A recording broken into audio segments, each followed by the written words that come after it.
Waouh. Là, j'ai le soleil avec moi. Ça fait du bien. Un peu de soleil. Venez là. Arrêtez d'aller dans les champs avec après les pattes pleines de terre. Punaise.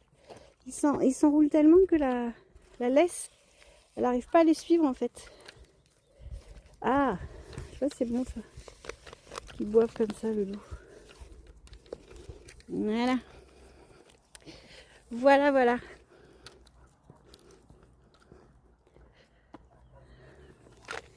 Je vais changer de main. Oui. Oh là là, c'est compliqué.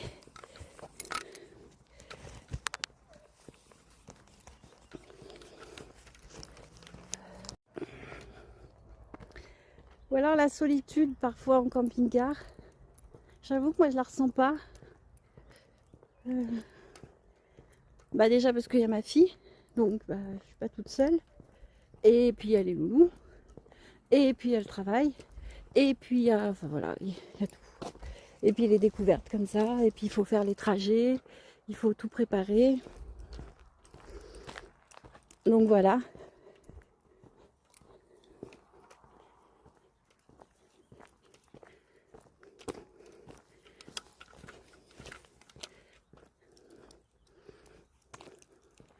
Alors du coup quand je parle avec mes amis de ma vie en camping-car, bah, j'avoue que tout le monde ça leur donne envie parce qu'en fait quand j'en parle je suis tellement passionnée que j'ai l'impression que c'est passionnant.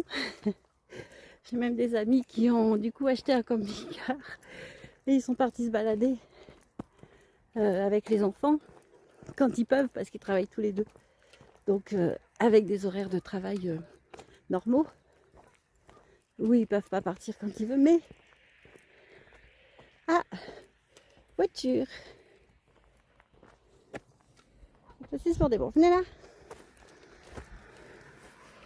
On va laisser passer la voiture.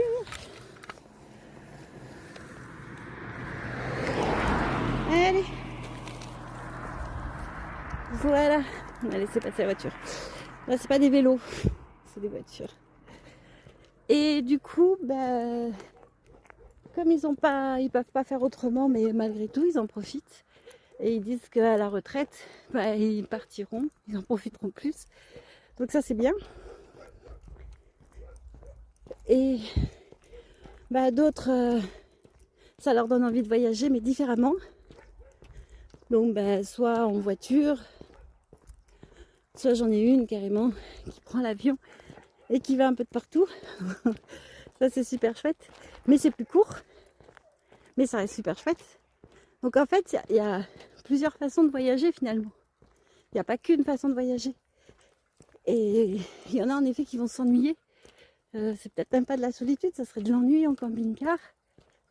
Parce qu'ils font plein de choses autrement ou différemment. Et qui ne pourraient pas embarquer dans le camping-car. Par exemple, le mari d'une de mes amies, il est hyper bricoleur. Il était, malheureusement. Mais il était hyper bricoleur. Et à un point que lui, c'est de prendre une maison, retaper la maison, et après, bah, quand c'est fini, presque de déménager pour retaper notre maison, quoi. Enfin, je dis presque, non, non, pas presque. Carrément. Ah, je vais trop vite. Je vais trop vite pour moi, en fait. Ah, punaise, encore une voiture. Venez là. Venez là. Venez là.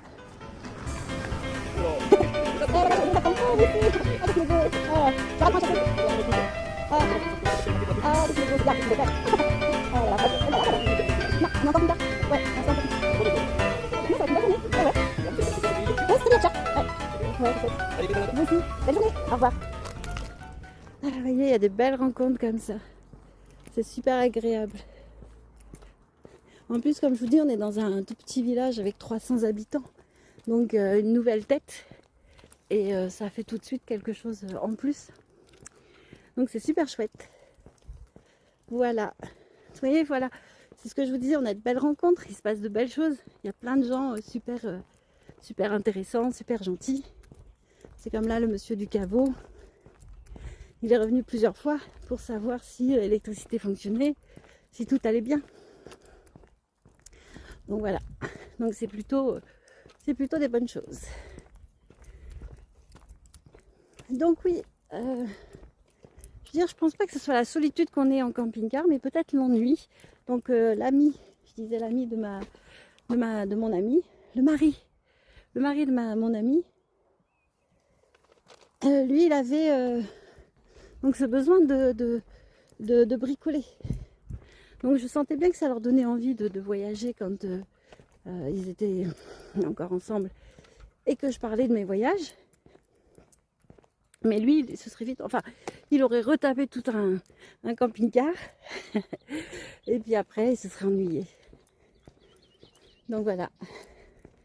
Donc c'est chacun voyage comme il entend. Il y en a, c'est à pied. Moi, à l'époque, quand je partais faire plus de 20 bornes à pied, juste pour le plaisir, franchement, c'était chouette. Le sac à dos et puis go, quoi. C'était partir dans les monts là-haut. Et puis c'était go, hein. Les 20 bornes, voilà, ça faisait un grand truc comme ça, mais c'était chouette. On allait voir un truc à droite, un truc à gauche, puis s'il n'y avait rien à voir. On allait faire les balades, on prenait les GR ou... ouais. Alors il y a les GR, c'est les grandes randonnées, et les PR, les petites randonnées. Donc voilà, ça passait par ça. Bon, attendez, parce que j'ai mal à la main. Oh non, en plus le truc, je crois qu'il tourne à l'envers. Ah non, c'est une cata. Dites-moi pas ça. Attendez. Ah, il va tourner à l'envers, machin. Hop.